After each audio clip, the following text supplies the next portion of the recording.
Welcome to the official SaaStr podcast, where you can hear some of the best SaaStr speakers. This is where the cloud meets.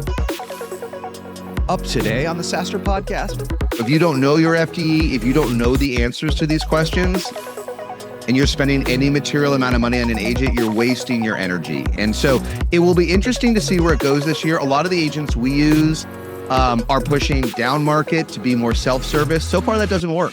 So far, I will say for the most part, agents that require deep training cannot be self-trained. It will come. Agents are getting so much better.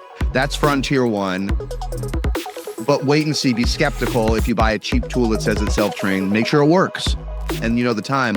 If you buy a more complicated tool like we're talking about, just talk with someone senior enough on deployment, not again, of someone trying to sell you something that doesn't know, and be honest about what it's going to take. Otherwise, it's like going to the doctor and getting a prescription for medicine and never taking it. It's not going to work. It's literally like that for an agent. Hey, saastr, imagine having agents for every support task. One that triages tickets, another that catches duplicates, one that spots churn risk. That'd be pretty amazing, right? HappyFox just made it real with Autopilot. These pre-built AI agents deploy in about 60 seconds and run for as low as 2 cents per successful action. All of it sits inside the HappyFox omnichannel AI-first support stack. Chatbot, Copilot, and Autopilot working as one. Check them out at happyfox.com/saastr. Hey everybody, SaaStr Annual will be back May 2026, the world's largest SaaS and AI gathering for executives. Just this last May, we hosted 10,000 attendees with 68 VP level and above attendees, 36% CEOs and founders, and 25% were AI first professionals. It's the very best of S-tier attendees and decision makers that come to SaaStr Annual and AI Summit each and every year. But here's the reality, folks. The longer you wait, the higher ticket prices get. They're cheap now. They're cheap, so just get them. Early, lock in your spot today. Use my code JASON100 for exclusive savings. Get your tickets at podcast.saastrannual.com or just use code JASON100 when you check out. See you there. SaaStr Annual and AI Summit 2026. It will rock. All right, cool.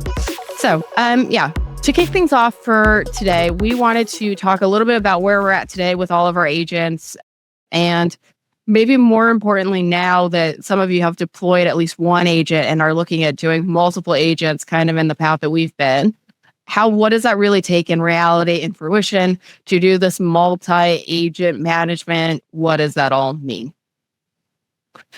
So just for quick context, I think a lot of you have seen this now, but just as a refresher, we have about 20 plus agents now. We've vibe coded about 12 apps. They've been used, almost 1 million times, which is kind of crazy. I think we'll probably cross the 1 million mark before the next AI day.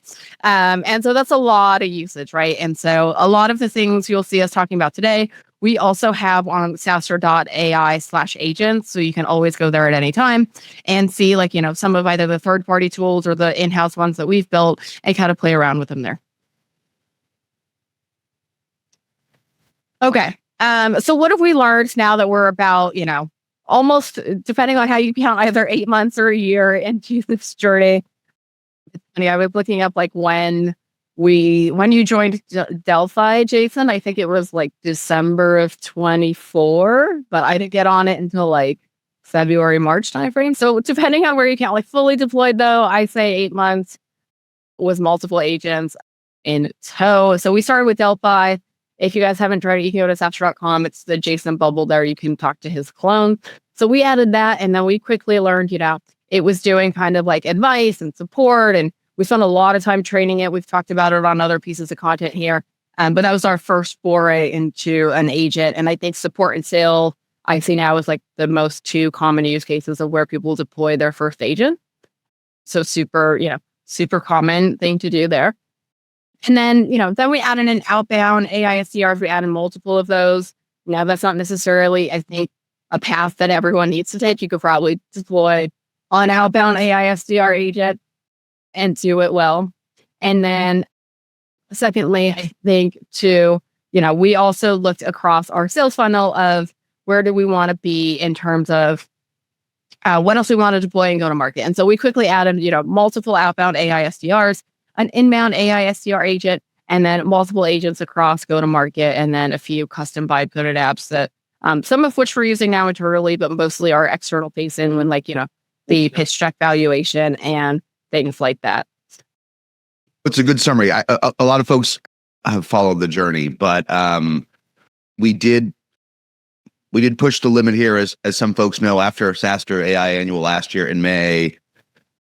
Basically, anyone that left our tiny team, we replaced them with an agent. So we've been on this journey. We've deployed, you can see our whole list. We've deployed a bunch of startups. We're also one of the leaders on Agentforce, and Amelia will touch on that. We'll keep chatting about that because I think it's just helpful for you guys to see these apps in production. And then we'll get into it. And then we started off vibe coding for fun, but as Amelia will go, when we really recommend you buy something, don't build. The 90-10 rule Amelia will have here. But the latest thing we've added, which we've talked here, is we built our own VP of marketing. And we'll talk about why in a minute. Yeah.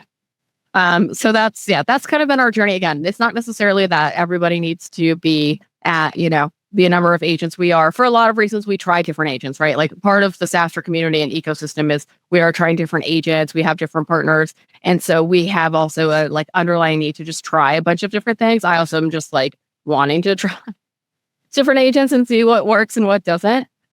And so there's that inherent, but that's not necessarily what you need to do for your business. It may not make sense to be at the same level and number of agents we are. But okay, so 8 months later, just kind of highlight result is, does all this work? I think I've seen kind of now that we're, maybe a year/8 months into this journey, I'm starting to see a little bit more skepticism, honestly, weirdly on LinkedIn. I don't know what you're seeing, Jason, on X, but I see some people becoming a little bit disenchanted with AI agents. And I see a little skepticism. So does this work? I think for us, we have now 8 months in, 4.8 million and counting in additional pipeline source via agents. And I'll talk about why it's additional. And then about half of that, so 2.4 million, is closed won revenue that was, first touch source from an agent across go-to-market. So a lot of good things there as a proof point. Additionally, it's, we've seen some underlying things also improve via the agent. So our deal volume has more than doubled, right? I count a lot of that towards, and credit a lot of that towards the agents working, 24/7, 365. They can always answer a question. They can always book a meeting. They can always reach back out to you. Now, sometimes, the humans here, like me, David, Jason, have to take the meeting. So sometimes we're limited by our human capacities, but I credit that to the agents working year round all the clock now. Our win rate has nearly doubled. I think that's just in the nature of the agents, especially when it comes to folks that are inbounding and also how it's doing outbound, just having a lot more context, right? It's a lot better context. It's a lot better outreach in some cases. But then essentially for us, across me and David specifically in sales, it helps us with our conversations because we already know what this person has said to the agent. We can see the exact conversation they're having. We can see for on the website. We can literally see what else our company has been doing with our agents. And we use that in the meeting, right? So it saves a lot of time. It's also a lot more qualified by the time we get on that call. And so I think a lot of that has to do with some of the nurturing there. And I think more importantly too, in those stats, it did not cannibalize our other inbound revenue sources. These have just been augmented by our agent. And then another thing I like to remind folks too is it's not that we dropped a bunch of stuff either when we deploy these agents, right? I think a lot of folks now will be well, okay, if I just get an outbound AI SDR, then maybe I don't need any human SDR. And maybe that's true, right? We between David and I, we do some outbound ourselves, so we don't really have a human SDR per se. But I think there's a lot of pieces in which you might still need both. Why? Because we do personally respond as humans to each message that our AI agents produce. And so there's a lot of, time needed there that I don't necessarily like the AI autopilot responses. I still think it's better to come from a person who actually knows the business. And I think too, in that too, I think, a lot of this has been augmented by our agents. So, in helping us book, again, more meetings, helping us understand the leads a little bit better. Again, we did not drop the other things we're doing, right? We still send marketing emails. We still do outbound. We still send gifts to people. We still invite people to come to saastr. all the things we used to do before with the agents. Like now we can do them a little better, but we're still doing them. And so I think that might be surprising to some folks, but just know I don't think it will cannibalize anything if you do it right. But I also think it can definitely augment versus, you don't need to go after instruments we have to necessarily replace. We've done that and it's worked, but you may see that doing a mix of both is going to work. Okay. So cool. But here's maybe the honest truth that you may not see on LinkedIn or X. And that is that we maintain these apps every day. Like literally, even this morning before getting on AI day, I'm like checking our agents. And I think the important thing here is like the agents and the humans have to rapidly evolve and change constantly. Like it's such a mind share killer for myself, for Jason. Like we're in these agents, I think 15 to 20 hours a week each. That's each, not like between two of us. That's each of us constantly like iterating with our agents, constantly saying, what are they outputting? Checking the responses, making sure it doesn't hallucinate, making sure, it's talking to folks the way we want it to talk to people, making sure it's adding value, making sure it's not degrading, right? Sometimes you see these agents degrade over time. And so I think the important thing here is like, it is kind of a real killer. It does take a lot of time. I don't think you can replace the time of managing, we've just seen the time shift. Like the time we used to spend managing slightly more people on our team, we now spend that same amount of time, if not more, managing the agents, but it's just a lot different, right? Like there's no people drama really. But the agents just work at a much higher capacity and higher scale than a human being, that it's hard to eventually keep up with them. And I put this here in bold. I've been trying for a long time for the last few months to keep up with my agents. And then I realized it was futile because I can never do it. But I try and keep up as best as I can. And in that, what I truly mean is, anytime we get a response, we have a system that it'll Slack us from like any of our agents. So whenever there's an interaction or our agent is having a conversation with somebody and we want to reply, and again, we like to reply ourselves. It sends us like we do try and respond to those people literally instantaneously, if not in real time. Sometimes we are asleep, and so we respond to them as first thing in the morning. But I've realized I can keep up with my agents. They're smarter than me. I'll tell you, just one nuanced learning actually from this week. So I was meeting last night with the CEO of we're already in the next generation of AI go-to-market agents that's already got millions of revenue and is publicly launching in a few weeks, but they already have millions of revenue. And I asked, I've known them for a long time, but I asked what the secret sauce was. And the secret sauce was they do everything. They do the onboarding, they do the tagging, they get the first campaigns running, they do everything. And they do it almost to such a fault that some of the customers think it's too easy and don't even realize the energy that's going into it if they haven't deployed an agent yet. And the learning from that is just, if you haven't deployed many agents or any for real, you got to have an honest conversation, not with someone in sales that doesn't know how the product works or use it themselves, with a forward deploy engineer, with a leader, and find out what is it going to take to be successful up front, the first 14 and 30 days and every day thereafter. And then you got to do it or it will fail. Yep. And meet with the best of them. And if you don't know your FTE, if you don't know the answers to these questions, and you're spending any material amount of money on an agent, you're wasting your energy. And so it will be interesting to see where it goes this year. A lot of the agents we use are pushing down market to be more self-service. So far, that doesn't work. So far, I will say for the most part, agents that require deep training cannot be self-trained. It will come. Agents are getting so much better. That's frontier one. But wait and see. Be skeptical if you buy a cheap tool that says it's self-trained. Make sure it works. And the time. If you buy a more complicated tool like we're talking about, just talk with someone senior enough on deployment, not again, of someone trying to sell you something that doesn't know, and be honest about what it's going to take. Otherwise, it's like going to the doctor and getting a prescription for medicine and never taking it. It's not going to work. It's literally like that for an agent, right? But this was the first one I saw that could do like the type of stuff Amelia and I are talking about, but without you doing any work, but it's because they have a huge human team. They call them forward deployed AEs in the beginning, and then other folks take it off. But that's an extreme case. I haven't seen any other app like this that can just do it with not consistent training and work every single day. Yeah, we do spend a lot of time per week actively managing all of our agents. Just, I think to Jason's point, be prepared, right? It is, again, I think I see too many folks who they see the really good stats and they get, even our stats are, fairly good.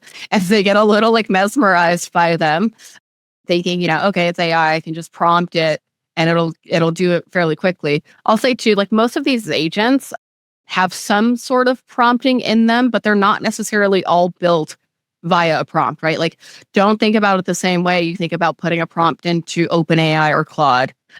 It's not going to function the same way. There's a lot of there is some prompting in each of these third-party tools, but at the end of the day, you're going to have to figure out what works, put that into, their prompt builder in whatever format they have, and refine it from there. And then there's usually additional steps other than a prompt. So I think some of the tools we've seen are kind of getting to that point. Maybe they'll get there by the time we're at SaaStr Annual, or maybe right after in the second half of the year. But most of them are not just prompt builders. So I think that's another thing to just bear in mind. It's not, if you're used to kind of this easy path that Claude and Chat and OpenAI have, kind of proprietary put out there, they're not all like that. They're not all that easy. Now, I will say you can use things like Chat and Claude to make your prompts better. I do that all the time. I'll put whatever context I'm putting into our agents. I'll run it through Claude. I'll run it through ChatGPT and see what I suggest to make it better. Sometimes I'll take or leave the suggestion. Sometimes it's not, the AI doesn't know your business the same way you do sometimes. And so I think that's just another thing to be prepared for. So how did we get to this? I think this will address some of the questions as well.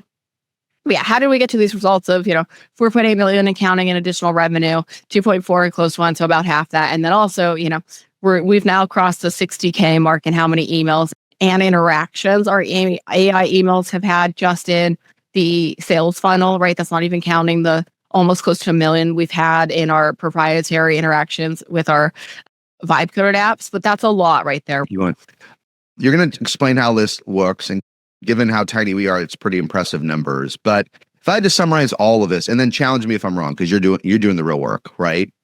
I think some of the key here is not that all these emails were the best emails that have ever been sent in the history of mankind. I know you think they're great. I actually just think they're okay. I don't think they're bad. I think they're better than most of the outbound emails I'm going to get during this day, during AI Day. The ones we send are better, but they're not the best I've ever. They're not something you can spend an hour crafting. I think the number one key, and that's why the 60,000 key is cool. We are touching folks, lapsed folks we forgot to talk to, folks we don't talk to enough more often. We are connecting with more people more often, not spam, right? But we couldn't do 60,000 high quality emails manually or even with old school outreach tools. We just couldn't do it. Right. So I think the key to this, tell me if you're wrong, and then we'll be quiet. I think it's just more high quality, pretty good interactions. Yep. That's the thing. We're getting scale. And that's why when I think about everything we've learned, and you've done most of the work, Amelia, if I had to advise people that are earlier on their journey, find something in your go-to-market motion that just isn't getting done or is getting done at a very mediocre level. Yep. Then put an agent. Don't try to replace what's working well. Do that as your 10th agent or your 20th. Literally, we're such a tiny team. We just weren't reaching out to enough people in our base, in our activated base. And so that's the low-hanging fruit for us. We just could not do, you could put something in a dated outreach sales loft cadence, but that don't work, right? But we never would have done this otherwise. So find that low-hanging fruit, the stuff in your go-to-market that you're just not getting to, the customers that are too small, the customers that take too long to respond and your team doesn't want to do, the customers that have everyone's that have lower scores, right? But they still have intent, but no one wants to call them back. Do those ones for whatever your low-hanging fruit is, because then even if you get some yield, it's magical. Yep, I agree. So I think, again, a little bit of a misconception here related to some of what the chatter is. The formula for us is to copy your best human Like as you're deploying, maybe you've already deployed one agent, maybe you're deploying your next agent. To Jason's point, right? Do something that you could either get a lot of scale out of by adding an agent and do pretty good. There's just some things like the agents can't / shouldn't do. Like obviously we love agent, like I love our agents. I use a lot of them. I just added the AI VP marketing. We'll show you guys. But there are some things I'm like, the agent would just suck at that. So I'm just not going to do it.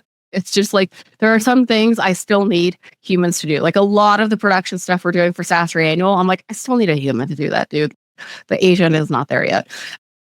But what we also mean by copy your human is if you're going to add AI agents at scale to help you scale, right? Just on scaling more emails, more meetings, more clicks, more volume, figure out what works first. I see too many people who, okay, they want to automatically give an AI SDR to their SDRs. And I'm like, okay, well, are those SDRs new? Did they just join? One, I don't think it's a good idea to give it to every single SDR. I think there's a lot of reasons that would get you into trouble fairly quickly in terms of workflows. But I also think if you don't know what works first, I don't get this mindset of like, oh, it didn't work, but I'm just going to add AI and it'll magically work now. Like, no, if it didn't work or wasn't working before AI, it's not going to magically work now. And somebody asked me this question yesterday when I was doing a Salesforce webinar, like, okay, what if I'm a super early stage startup and I don't know what works? And I was like, well, do you have any customers? They're like, yeah, we have 10 paying customers. I'm like, well, go ask your customers why they bought you. Like everybody has at least a few customers, or maybe if you're super early stage and you've got a few folks on a trial, just go ask them, like figure out what worked, figure out what got them in to your product and is getting them hands-on product. Figure out what works first, right? We had so much data that we ran through before we put it into any of our agents on what was working, right? The best email copy for doing outbound, the best responses of how we should follow up with inbounds, the best contacts and verbiage about SaaStr, about SaaStr's events, about sponsoring SaaStr. Like we went through all this data, we went through all this context, we flagged everything that was the best of everything before we put it into any agents, any AI, etc. So, train the agent on what works best. I think I see too many people now falling into this trap of they want to add AI into something new. And sometimes you can, and it will work to some degree. But I think if you do it and you train it on the best of everything, it will work that much better, right? It will get you to pretty good, to Jason's point. Like it'll get you to pretty good emails. They still may not be the best on planet Earth, but I think it'll put you over that bar of pretty good versus crappy AI emails that we've all seen, or even crappy human emails that we've all seen. So yeah, that's my conviction on it. But yeah, I think, you have to train it on the best of everything. And if you don't know what that is yet, I would take that time, take a week, figure that out before, you deploy your first or next agent. So that, and then see where that gets you. I feel like you'll have a better output because we're constantly iterating our agents now to make sure they have the best of everything and that they know everything that we know, like as we know it, right? So like as we get, speakers for SaaStr, we have new things that we're doing, or now we've got like lounges and stuff, or like new things in our sales process. Like I'm constantly making sure the agent knows all this so that it can talk to that. Okay. So I want to address some of the questions on the chat of like, some of folks are asking about evaluation tools, like what's our processes. And then this is the 90-10 rule that Jason came up with, but I really do agree with, and I think it's a good one, which is, buy 90% of your AI stack. And I'll talk about the evaluation process we've done in a second, and only build the 10% where I think there's no vendor that can do this well.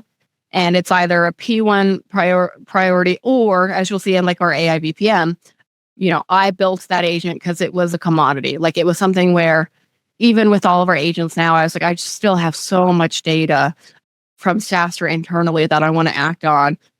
And I want to deploy this agent in a way that maybe I don't need it to run everything automatically. So it's a very specific use case.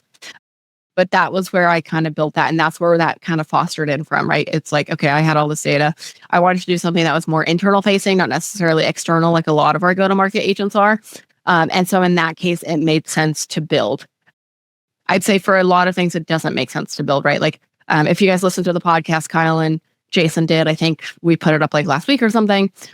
CAIO, who's the CRO of Owner, talks about how, he's also kind of roughly followed the 90-10 rule of, he's bought a lot of third-party agents. He's made them work. And then he hired somebody who was I think it was like a former founder or something, right, Jason?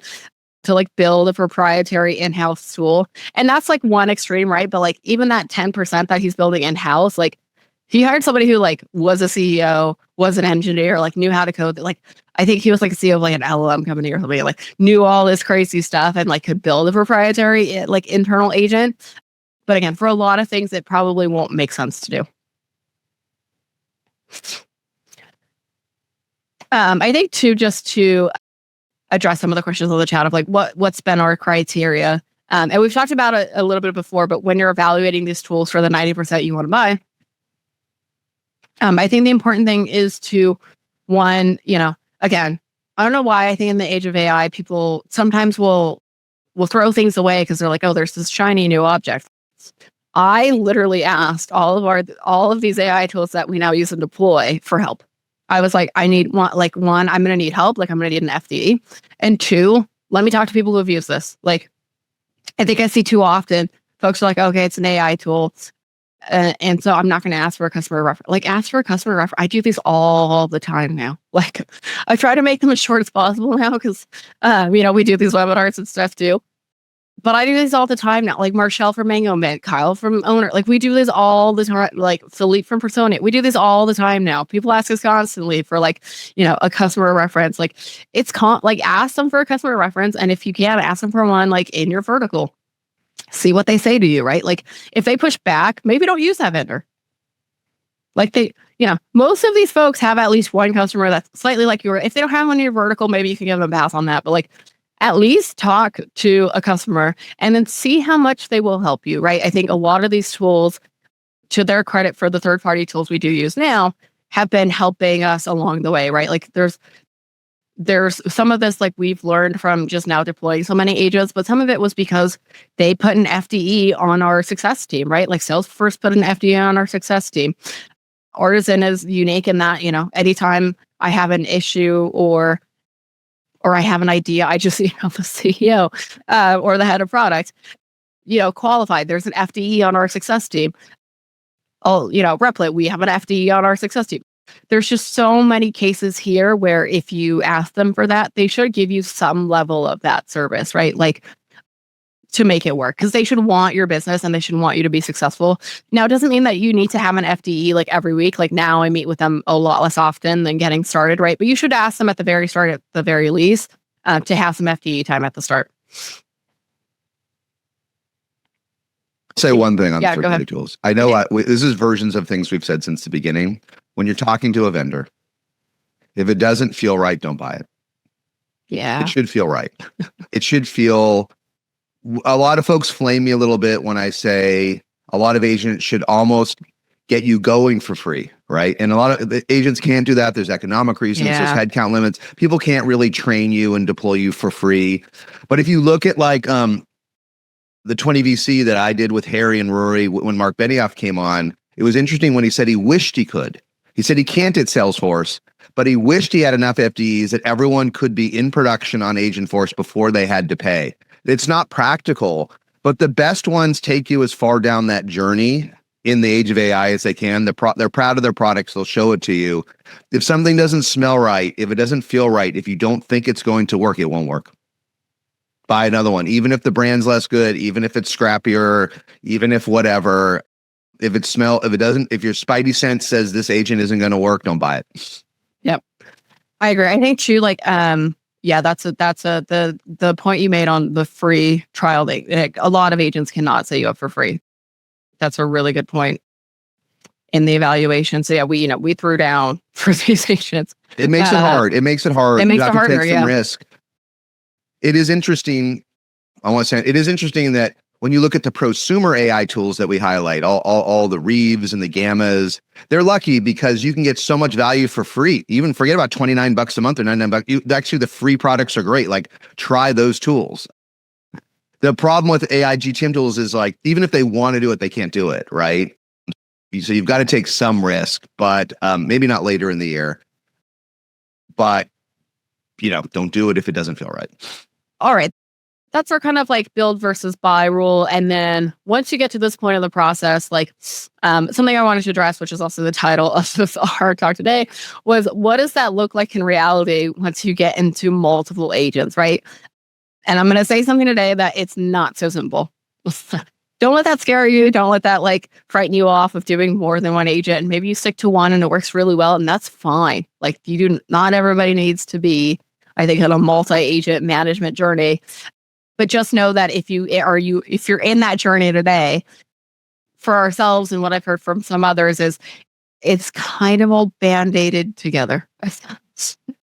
There's like there's kind of a big reason folks like, Salesforce are having like a big renaissance, like because a lot of these third-party tools we use, for instance, and for example, like push back to Salesforce, or we push all the data back to Salesforce with like a Zap or, whatever, or some of them have a native that they can push records and update records back to Salesforce. And so a lot of the time right now, it looks like, all of our third-party tools, whether we're APIing into them or not, or using things like a Zapier, then we have all of our internal data and our vibe coded apps, right?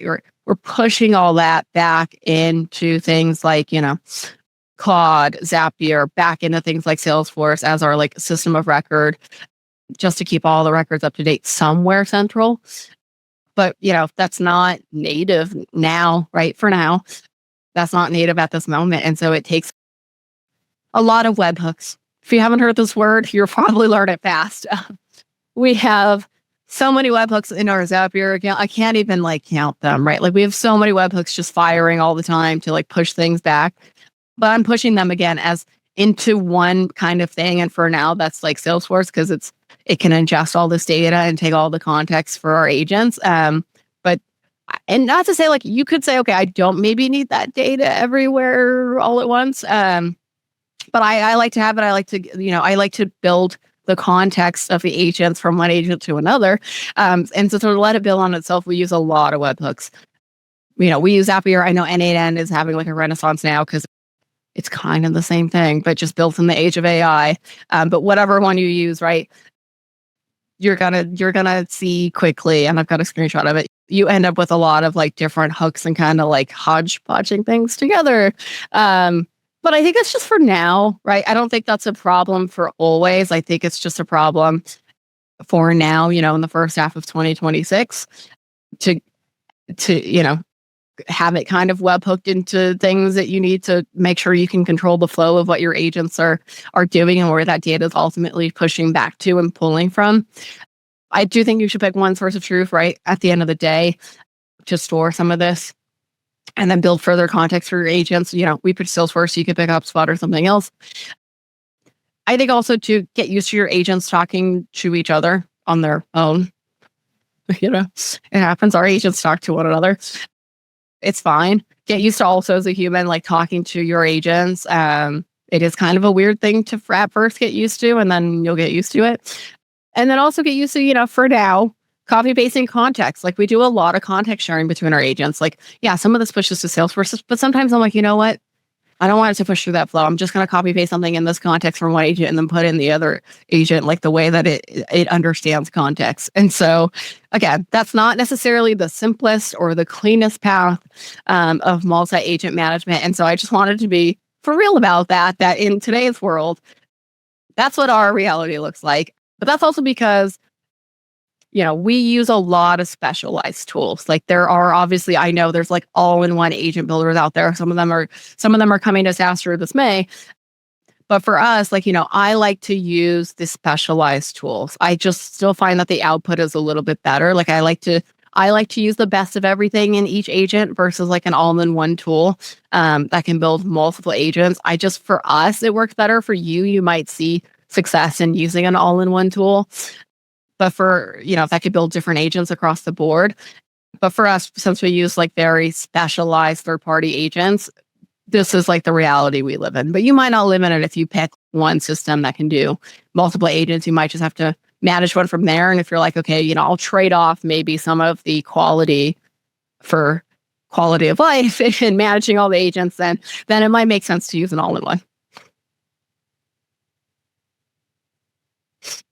All right, so what do I mean by this in reality? Right, this is a screenshot of one This is a screenshot of one of my Zaps. I'll explain to you what's slightly happening here because this is I also wanted to show people like a go-to-market flow they could copy. Maybe not necessarily at the same like degree or scale, but this is one you could feasibly copy / iterate on for yourselves, right? Once you get to multiple agents. So you'll see it's catching a webhook. Oh, I think this webhook is SaaStr annual, if I remember which one I screenshotted. I think this one is SaaStr annual. It's catching a webhook because there's like there's a lot of forms on our website, and we vibe coded the website, and so it's got a webhook when you fill out the form. And so, anyways, it's catching this. Basically, a webhook is a listening tool. If you don't know what a webhook, like it's listening to say, okay, in this case, when you submit a form, the webhook is going to catch it anytime it has a submission, and then tell me what to do with that hook, right? So it's basically capturing that data. So it's catching the hook. It's porting that submission one to a Google Sheet because I'm crazy and I just like backups of everything also in Google Sheets. Like, again, you'll see, like you literally see in this flow, it's going to Salesforce, but I also just sometimes I need a quick Google Sheet. Sometimes it's just nice. So it's pushing to Google Sheets. You'll see it's pushing to Salesforce. So you could do this on contact or lead. It also depends on how like we're in the flow where we have Agentforce, and so it's ours is triggered off contacts. You can trigger yours off leads. Ours is triggered off contacts, and so it's creating a contact in Salesforce. It's adding a contact to a campaign. Now in number 4, I circled it because I said we can pick when it adds a contact to campaign if we want to send it to Agentforce already in the Zap, right? Because I have certain campaign triggers that say, okay, when they're added to this campaign, trigger the agent to turn on. So again, you don't necessarily need to do that if you're not ready for that yet, but it's something you could do here feasibly, easily, and do it a little bit more automated, right?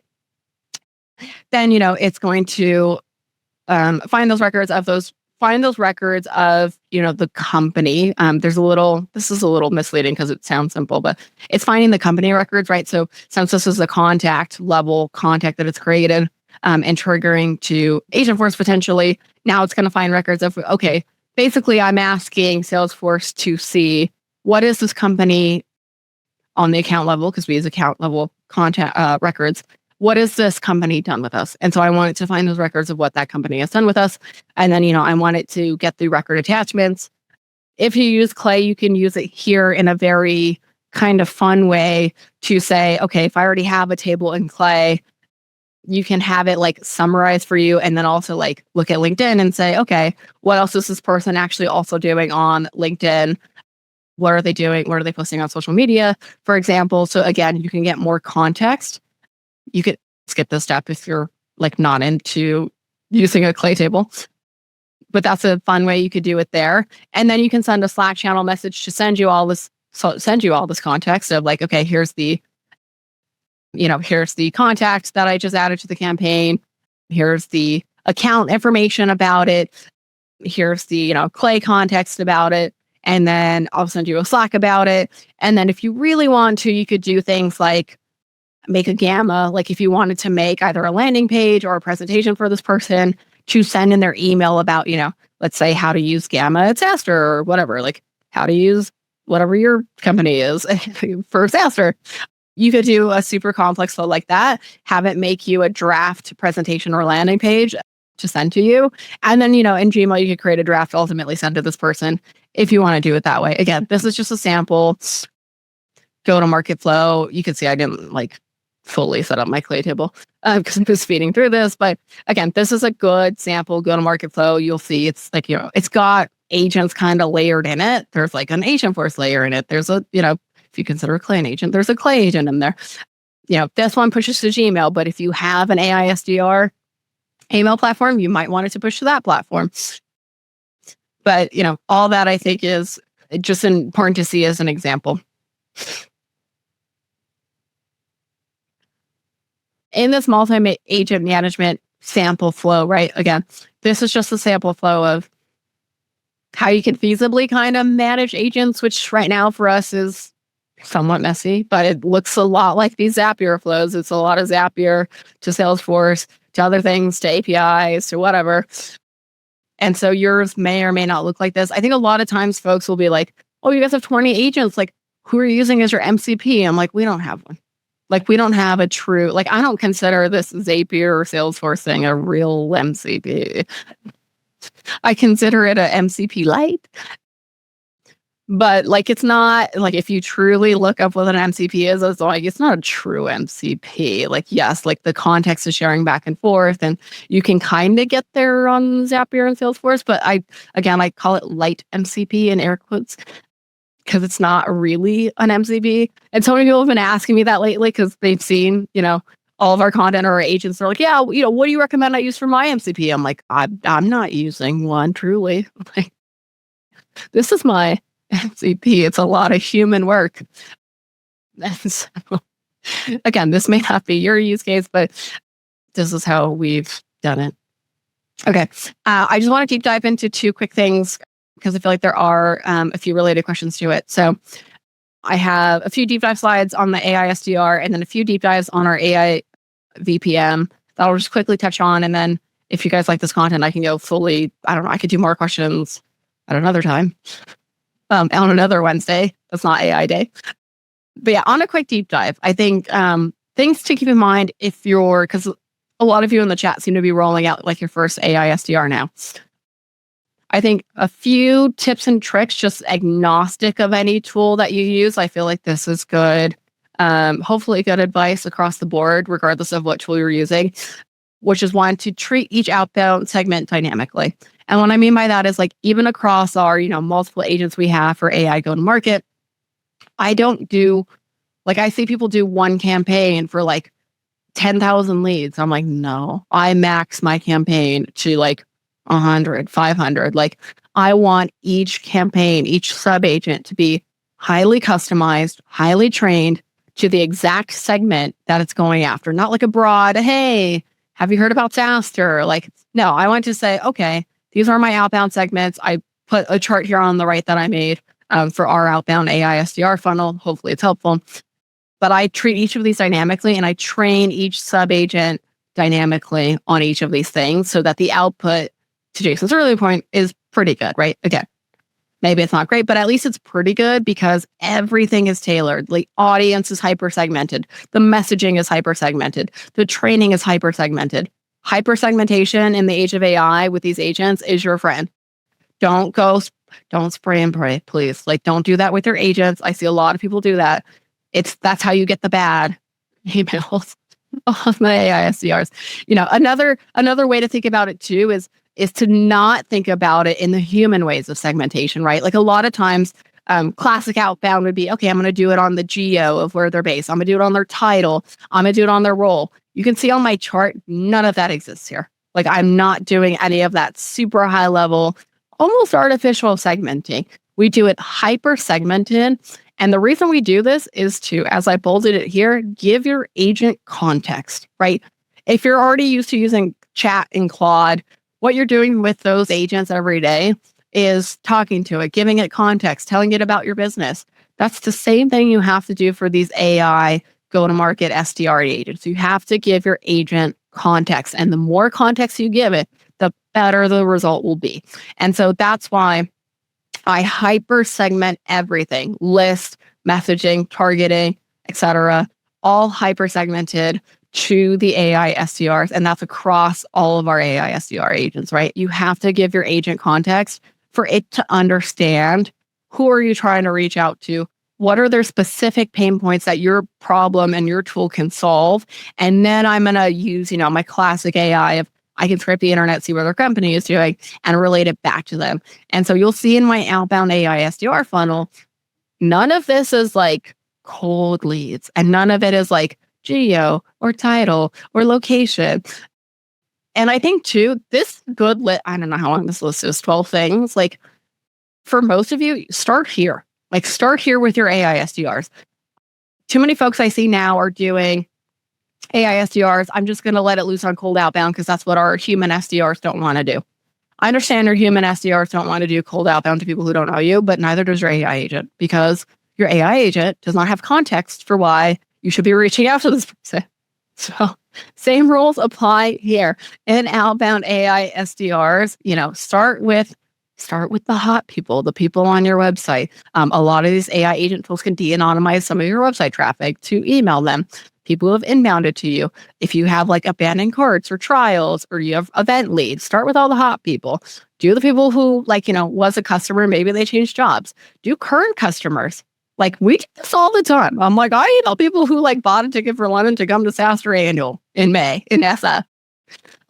And I email sponsors that are current customers to be like, hey, we added a bunch of new stuff. I think too many folks kind of skip using AI for expansion, but it's a great way to do it. If you have recent marketing leads because you're doing something like a webinar like this, or you've got an ebook for data content, or you spent some money on some sponsored media and you got some leads, put those people onto the agent. Leads we never followed up with that we famously gave to Agentforce. Again, the list goes on. You can see what I mean, hopefully here. There's so many hyper segments you can give your agent before you give it a quote unquote cold lead that knows nothing about you, that you should start here. And a lot of the reasons why you should start here is not only will it give your agent context, it will give your human team context on what works and what doesn't. So that by the time maybe you exhaust this list, and I still haven't exhausted this list after 8 months, but maybe you start to dwindle down this list because you don't have as many contexts, then you can start to do, then you can start to do the AI truly cold outbound to folks who maybe don't know you.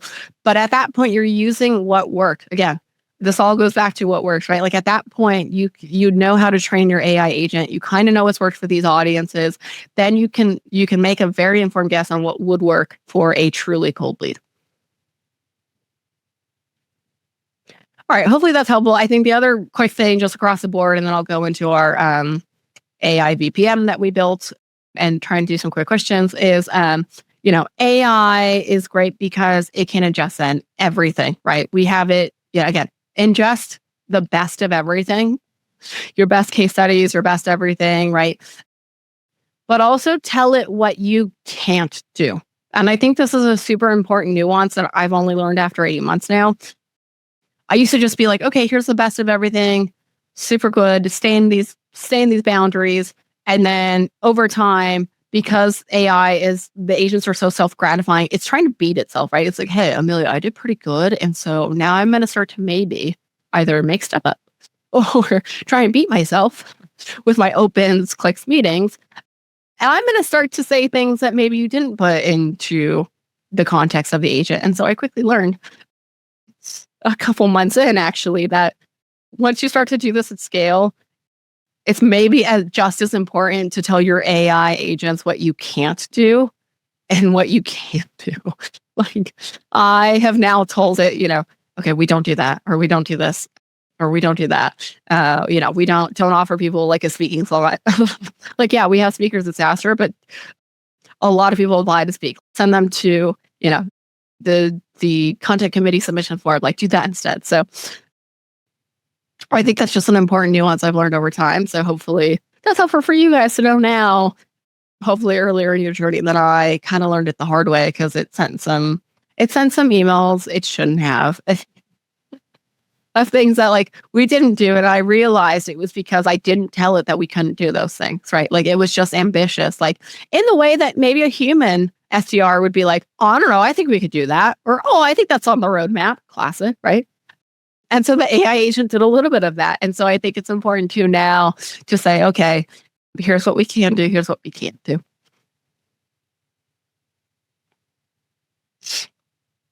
Okay. This is a little bit of the context, but I want to go through.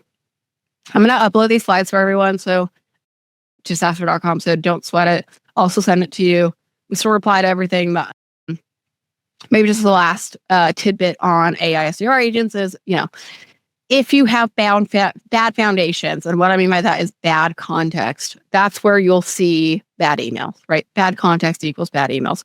Honestly, this bad email I put on here, I actually think a human wrote, to be honest. It's written in a way that I actually don't think AI wrote it, but it was written in a way where they're just bad. These are truly bad. But I have seen AI SDR emails that are of this quality. I do think these are two human emails, because this person didn't actually know where I worked. And I was like, yeah, I would have gotten right where I work. So I think human wrote that, because that seems like a very basic mistake that an AI would not make. So I think that one's a little funny. But anyways, Yeah. So this is one where like, again, I guess I didn't put the screenshot of sorry, I meant to add another screenshot where they got the company that I worked for wrong. And I was like, that's not an AI, that's a human. But I'll add it and then I'll send the slides. But, this other one is like, okay, again, this person wrote this. I'm pretty sure they wrote this as a human. Maybe I'm wrong. But they just did it, based on, again, things I never segment for in an AI SDR. They did it based on geo of like where the office is for SaaStr. They did it based on my role at SaaStr. But clearly, again, I think a human wrote this, did not look anything up because they wanted me to use their tool where I literally mentioned that tool on this call. So I was like, wow, like at least reference that or like be knowledgeable that like I'm already using a different AI SDR. That would have like, told me that at least you listened to something or your LLM listened to something I did that knew that I use this product. But like just saying like, how are you thinking about using, what are your priorities for 2026? I'm like, dude, this is a bad email. So bad foundations, bad context equals bad emails. But also, there's still plenty. Oh, here's the other one. Yeah, this is the other one that somebody sent me. Yeah, again, I think a human wrote this, not a person, because they got the company wrong. And I think an AI would get the company right. But clearly I'm on this webinar talking about SaaStr, so I don't work at Forrester. And never have I ever worked at Forrester. So I don't think I think a human wrote this and just copy pasted. And again, not an AI because AI, I think 100% of the time or maybe 99.9% of the time, our AI agents know where you work. Like it's pretty, like maybe if I had worked there previously, I would give it a pass, but never ever worked there. So I don't give that one a pass. All right. In the last few minutes, our newest AI agent that we built and why we built it. And then, we could do a follow-up to this because 5 minutes will not do it justice. But we did not find a viable third-party marketing agent that could do more than content, right? A lot of the marketing tools out there for true go-to-market do a lot of content-related activities. The real problem we had was orchestration. Based on data, based on already having other agents, based on having, proprietary agents, whatever. Like I had a need to build an agent. And I also knew we had a track record where like anytime I try to onboard an actual human with all this data, they get overwhelmed, right? And so I was like, okay, what can I do now, knowing what I know now, 8 months in, to really capitalize on getting an agent to work that could, push us, keep us on track. And then ultimately what our AI VPM does is actually tell me what to do.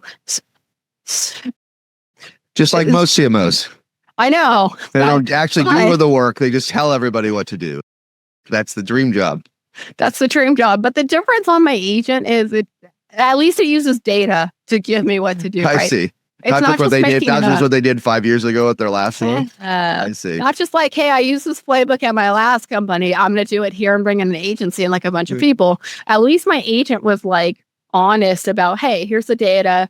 Here's where I think you're falling short. Here's where you should double down. Here's where you should spend more. Here's where you should hire a person. Like it literally gave me all of this output, which was quite nice. So yeah, that's a little so funny. That's a good comparison. So this is a quick slide on how we did it. I took a bunch of data from our agents, from our third-party tools, from internal data that we've had over not all of our data, just some, because it's a lot. So I cherry-picked kind of some of the best data because that I wanted it to action on. I looked at our Zapier workflows. I looked at, Salesforce. I took all of it. I pushed it into Claude just for purposes of this. And then I took that. I took what I did in Claude and I pushed it into Replit just so I can make it into a website that the rest of the team could access. Because I was like, okay, obviously my Claude is for me. And that's not like a good, maybe for good reasons, there's not good team sharing on like specific chats. And so I pushed into Replit so I could make websites to share with Jason and David and then like some of our production team at SaaStr. So we built our own. We nicknamed it 10K for a lot of reasons. But at the end of the day, how I built this custom agent was I already had something in mind of what I wanted it to do. And so in that, I had a very clear goal in mind of like, I wanted to get us to the first 10,000 attendees for SaaStr annual in May, and the first 10 million of revenue for this year. So it gave it very clear goals when I built this agent. I gave it very related like context and data that related just to those two goals and those two things. And basically what the architecture was it used a lot of Claude Opus, right? Which is like kind of I will say I had to upgrade to Max to use because my Pro account ran out of memory. And it did take me a weekend. This was over a weekend I did this. I had to upgrade to Max, which now I love.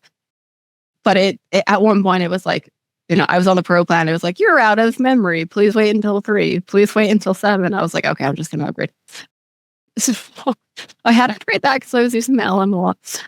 But I had to, analyze all these things, all the emails, the data, what's worked year over year, the registration patterns, the time of day, and like when do people buy a ticket to saastr.ai? When do people buy a sponsorship? All plus all of our recent agent interactions. I shouldn't say all. I put some of the recent agent interactions in there so we could see how agents and people were interacting with saastr. I felt like that was an important context to give it as our AI VP of marketing. And then, I told it to give me an analysis of, the next 6 months, give me a roadmap of everything we should be doing. And I said, give me high level and then give me full details. And I'll show you that in the next slide. I was like, I need every single marketing initiative at, again, a high level and then actual daily executable tasks. And I told it to give me that, right? I think this is super important so that you don't just get a bunch of like generic strategy ideas. I told it I wanted executable tasks. I wanted them grounded in the data. And I wanted it to be easy enough to follow so that the humans here, the 3+1 dog, could still execute it. And so that's where, again, I think a lot of this just was a culmination of our using agents. And I kind of knew what I wanted and I knew what context to give it. I knew what data to give it. I don't recommend just building your own AI VPM today. Do other agents first. But it's interesting because a lot of stuff I was doing, it said to blow up or abandon. And then some stuff it said to bring back. And then there was a bunch of new stuff it told me to do. So again, since it was based in data, I'm trusting it on what to do and how to run these campaigns. And so you'll see here, this is kind of, again, you'll see at a high level, it's giving me a week over game plan for cumulative tickets. So this is important. And I told it this would be cumulative to everything else we're already doing at saastr, but just give me cumulative ideas of what we can do to, get, maybe instead of 10,000, we have 12,000 or 15,000 people at saastr. Like, just get me cumulative ideas to get, a couple thousand more folks to saastr. And so this was the game plan it came up with. You can see, in the early weeks, it's like, okay, you can do some early bird stuff. In January, you can do some alumni stuff. And then when you click each of these, it has literally what you should be doing.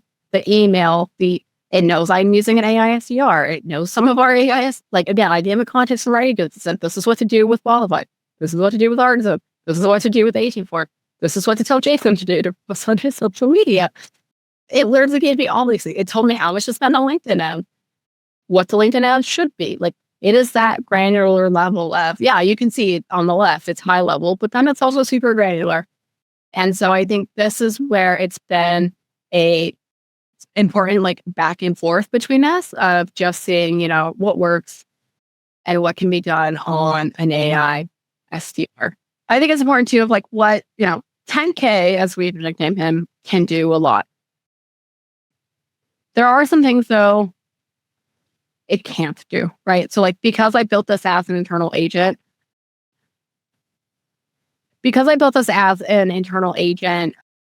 today, I don't have it hooked up to these tools directly, right? Now you can imagine a world maybe in the late half of 2026 where you're like, okay, AI VPM is connected either via Zapier or something else to, LinkedIn, and it can start to draft the ads for you, or it can start to, draft like the email copy for you. Like today, it still is not doing that level of augmentation and automation, like coming up with the ideas, and it's tracking, it's tracking daily. Like I literally talk to 10K every day of like, hey, where are we at today? What should we be doing today? Where are we maybe falling behind? Because I'm a human and I'm running out of time. And so again, it's not running all of our keep-beats for us, and we're still doing that ourselves. But again, it gave us really good data on what to do every day. It keeps us focused, right? The other thing I'll say is, like, it's not always right or wrong. Like, I literally challenge it on some things where it was like, oh, I think you should run this campaign. It was like, for example, it gave me a campaign to run for January end of month. I was like, I don't really like that one. Like, it's not very urgent. Like, to me, I would not click on that campaign. So why would other people? And so I kind of challenged our AI VPM on doing something else for this week. And then it agreed. It like looked at the data, it looked at my points, and it was like, no, you're right. We should change it. So it's not always right, but it's not always wrong, right? I think it's a good, again, to have that, whatever you want to call it, human orchestration or human in the loop, to say that it's, to check in with it. It does, I will say the biggest thing 10K has done is, one, it's keeping me extremely organized in this one very particular vector, which for me, because I manage so many agents and I still do a lot of like goals, production goals. It does keep me on what I should be doing and focusing on each day. So for me, I love that. And I don't mind actually that 10K has told me what to do. Okay, it's become more of a conversation now, but I don't mind that it's come up with like what I should be doing. I'm like, sometimes I'm out of energy. Like, you tell me based on the data what we should be doing, where we shouldn't be doubling down, etc. Sometimes I'm too hard to think. So I don't mind that. You might mind that. You might be like, I don't know, I want that. I don't know. I absolutely don't mind it because, again, it's rooted in data. It keeps me honest, and that's why, I tend to like it.